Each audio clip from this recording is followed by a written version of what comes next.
Hi everybody, I'm Katie. Today's art and design topic is technically about letter abstraction, but before we get to that, I need to talk a little bit about composition and the use of negative space. Now, having a good composition in a work of art is really important because it's the arrangement of the visual elements within the piece. It's the same reason why reading a page like this is much easier than reading this. And it has just as much to do with the negative space as it does the letters. In fact, some typefaces are specifically designed for different purposes because of their legibility. For example, Mozilla Firefox's typeface Fira, created by popular typographer Eric Spiekermann, has great legibility on small screens, making it a good typeface for a web browser.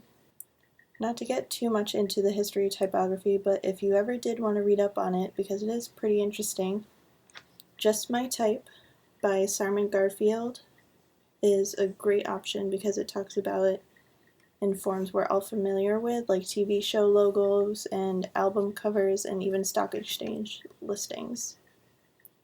And that's just in the foreword. So back to our topic. Composition, negative space, abstract letter forms.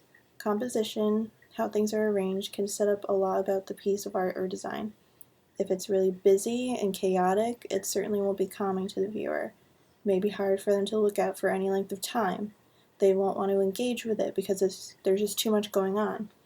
But if the elements are a little more spread out and there's some negative space, maybe the elements guide your eye from one part of the piece to the next and it has a really good flow, then maybe that will be a better composition.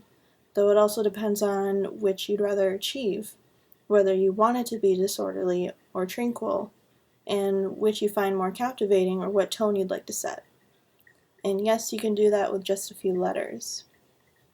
The curve of a C or an S will flow more smoothly than the sharp angles of a K or a Z. So those are some things to keep in mind. But what exactly do I mean by abstract letter forms? Abstraction has a lot of different definitions, but it could simply mean to focus on the details. So take a good look at an individual letter. Try it in different typefaces, try a serif or sans serif, make it bold, make it italic, see what you like best. Then focus on just a small portion of that letter. Zoom in on it, even to the point where you may not be able to see what letter it even is. Use it to fill your composition. These are my examples. Then if you want to try using more than one letter, like I did in this example, you can try that too. See what you can come up with and leave a picture of your project in the comments on our Facebook post with the link to this video.